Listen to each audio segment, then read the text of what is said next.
My name is Margaret, and my son left me without saying goodbye.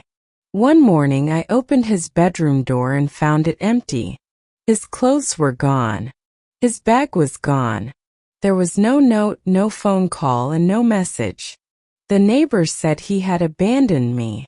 Some told me to forget him and move on. But a mother's heart never gives up. For 20 years I waited for him to come home. Then on a cold rainy evening someone knocked on my door, and everything changed. 20 years before my son disappeared, my life was simple and full of happiness. I lived in a small house with my husband, Robert, and our only son, Daniel. We were not a rich family, but we had enough to live a good life. Robert worked as a carpenter, and he loved building things with his hands. Daniel was only 8 years old, and he followed his father everywhere. Every weekend, the two of them spent hours in the garage making small wooden toys, birdhouses, and little tables. I loved watching them laugh together. Sometimes I stood at the kitchen window with a warm cup of tea in my hands, smiling as I listened to their voices. Those were the happiest days of my life, and I believed they would last forever. Our house was small, but it was always filled with love. Every evening we ate dinner together around the same old wooden table. Robert always asked Daniel about school, and Daniel never stopped talking. He told us about his teachers, his friends, and the dreams he had for the future. Some days he wanted to become a firefighter. Other days he wanted to become a pilot or a doctor. Robert would laugh and say, "You can be anything you want, son. Just be kind and work hard." Those simple words became a part of Daniel's heart. Even as a little boy, he always helped people whenever he could. If an elderly neighbor needed help carrying groceries, Daniel was the first to run over. If someone lost a pet, he spent hours helping them search. He had the kindest heart I had ever known. Life changed on a rainy afternoon that I will never forget. Robert was driving home from work when another car crossed the road and hit his truck. The police came to my house that evening. I remember opening the front door and seeing two officers standing there with sad faces. Before they spoke, I already knew something was terribly wrong. My legs became weak and my heart felt heavy. They gently told me that my husband had died in the accident. I could hear their voices, but it felt as if the whole world had suddenly become silent. I did not know how to tell Daniel that his father would never come home again. That night was the hardest night of our lives. Daniel sat quietly on the living room sofa, holding his father's old jacket against his chest. He did not cry at first. He simply stared at the front door as if he still believed his father would walk through it with a smile on his face. Hours passed before he finally looked at me with tears in his eyes and whispered, "Mom, who will teach me how to build birdhouses now?" I could not answer him. I pulled him into my arms, and we cried together until there were no tears left. In that moment I realized our lives had changed forever. After Robert's death, everything became more difficult. The bills continued to arrive every month, but Robert's paycheck was gone. I found a job cleaning offices during the day and worked at a small grocery store in the evenings. Some days I was so tired that I could hardly stand, but I never complained because Daniel needed me. I wanted him to have a normal childhood, even if life was no longer easy. There were nights when I skipped dinner so he could have a little more food. I never told him because I did not want him to worry. A mother always tries to protect her child, even when her own heart is breaking. As Daniel grew older, I noticed that he was changing. He smiled less than before, but he became more responsible. He helped me carry groceries, cleaned the house without being asked, and even found small jobs after school to earn a little money. Sometimes I caught him looking at old photographs of his father, and I knew he missed him every single day. One evening, while we were washing the dishes together, he looked at me and quietly said, "Mom, one day I will take care of you. I don't want you to work so hard anymore." I smiled and kissed his forehead. "You don't have to take care of me," I said. "Just promise me that you'll always be happy." Daniel smiled, but there was a sadness in his eyes that I had never seen before. At the time, I believed the hardest days were already behind us. I thought that as long as we had each other, we could face anything. I had no idea that another painful goodbye was waiting for us. Looking back now, I wish I had noticed the quiet worry in Daniel's eyes. I wish I had asked him what was really on his mind. Maybe things would have been different. Maybe he would not have left me the way he did. But life does not give us the chance to go back. And sometimes we only understand the truth when it is far too late. The years passed quickly, and before I knew it, Daniel was no longer a little boy. He became a young man with kind eyes and a gentle heart, just like his father. He worked hard at school, and after graduation he found a job at a small auto repair shop in our town. The pay was not very good, but he never complained. Every Friday he placed part of his salary on the kitchen table and smiled. "This is for the house, Mom," he always said. I told him to keep his money and save it for his future, but he refused every time. "We're a family," he would answer. "We take care of each other." Hearing those words always made me proud because I knew Robert would have been proud too.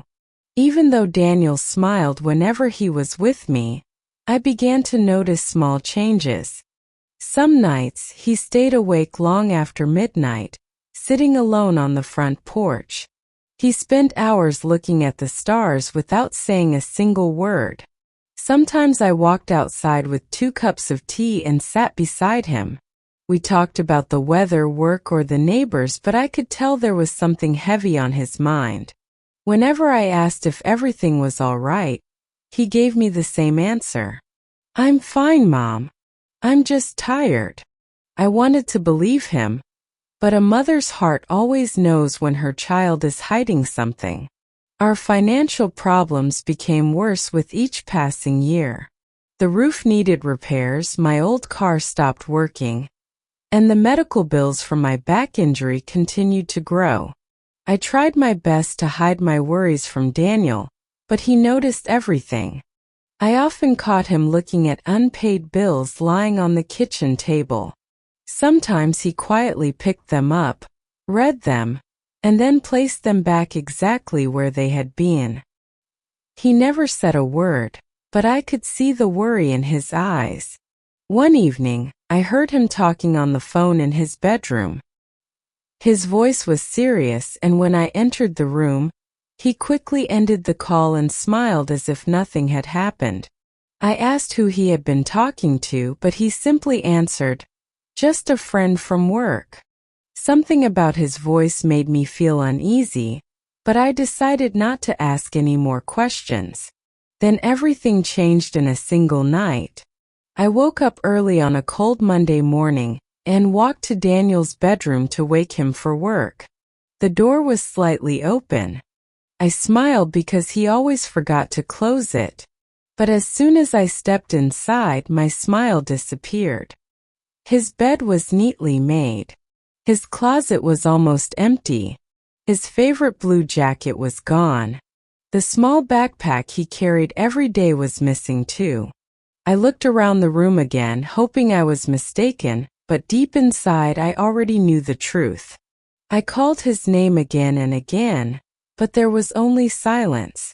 My hands began to shake as I searched every room in the house. I ran into the backyard, looked inside the garage, and even checked the old shed behind the garden. There was no sign of him.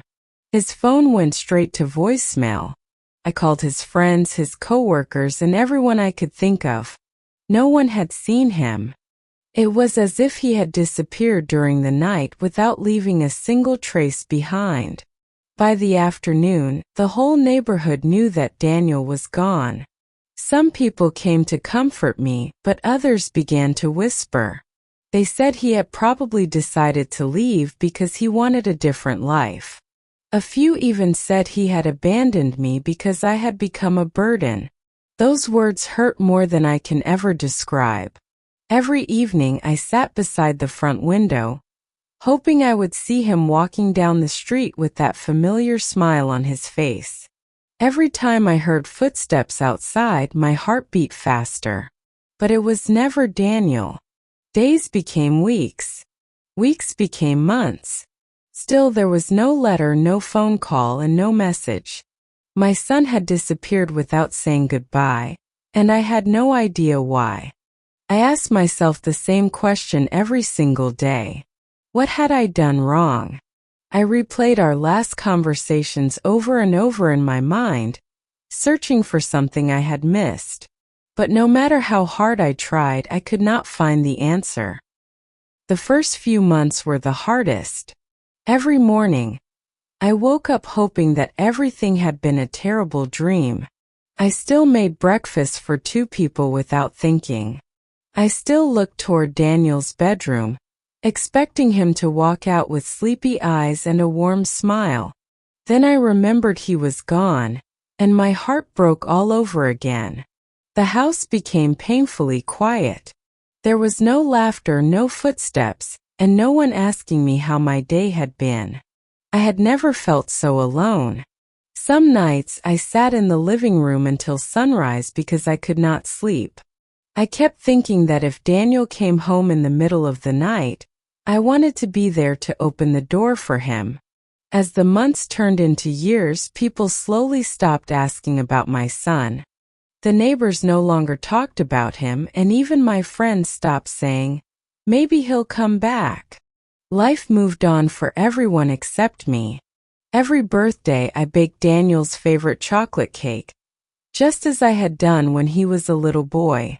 I placed 2 plates on the table and lit the candles, even though I knew I would be eating alone. Every Christmas I wrapped a small gift and placed it under the tree with his name written on it. Deep inside my heart, I never stopped believing that one day he would come through the front door and smile at me again. Some people called me foolish. Others said I was living in the past. Maybe they were right. But I was his mother. And a mother's love does not disappear just because time passes. 20 years changed many things. My hair slowly turned gray, my hands became weak, and walking up the stairs became more difficult every year. The little house also grew older.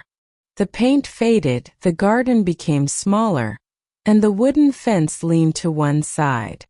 Still, I took care of everything as best as I could because Daniel had always loved this house. Every Saturday morning, I cleaned his bedroom. His books stayed on the shelf exactly where he had left them. His old baseball glove rested on the desk, and his favorite blue blanket remained folded neatly on the bed. Some people told me I should empty the room and move on with my life. I simply smiled and answered, "My son knows where to find his room when he comes home." They looked at me with sadness, but I never changed my mind. Then, on a cold autumn evening, something happened that I will never forget. Heavy rain was falling outside, and the wind was shaking the old windows.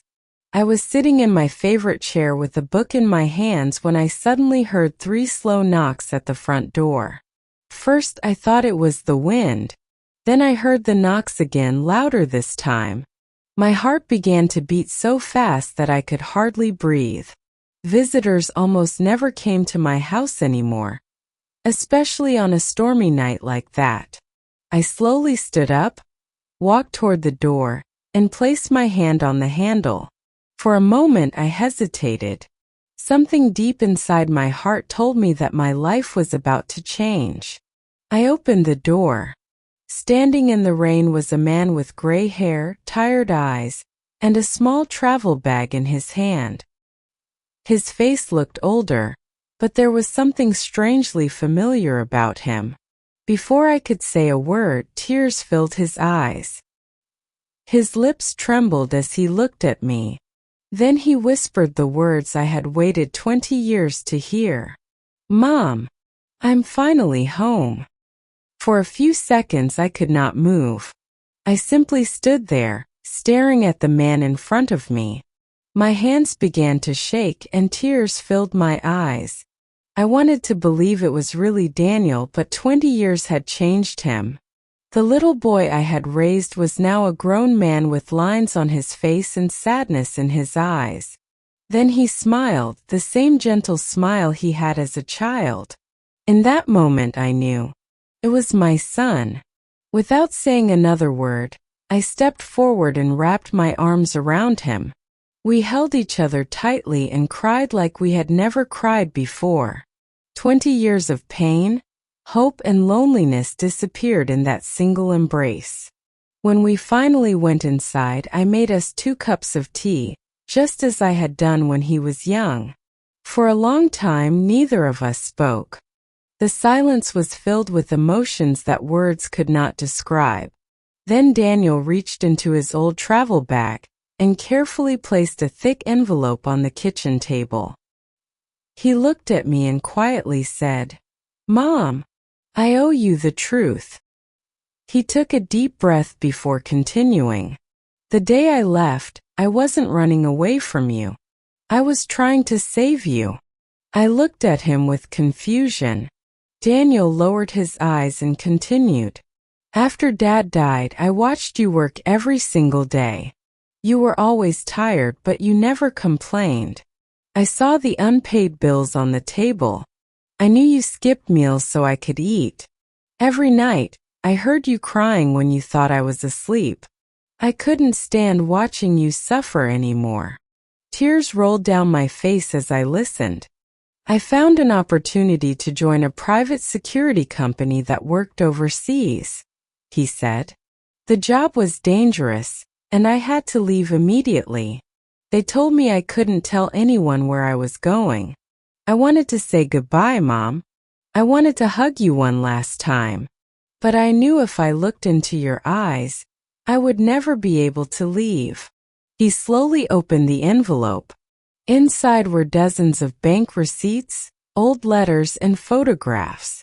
"For 20 years, he whispered, "I sent money home through a family friend who asked you to keep my name secret. I paid off the house. I paid your medical bills. I even repaired the roof after the storm 5 years ago. Every time I had enough money, I asked someone to help you without telling you it came from me. I never stopped thinking about you. Not for a single day." I covered my mouth with my hands. Suddenly everything made sense.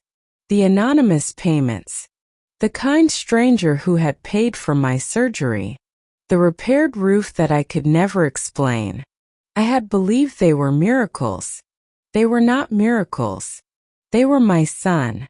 Daniel looked at me with tears in his eyes. "I'm sorry I made you wait for so long. I know I stole 20 years from us and I can never give them back. But every decision I made was because I loved you." I reached across the table and held his hands.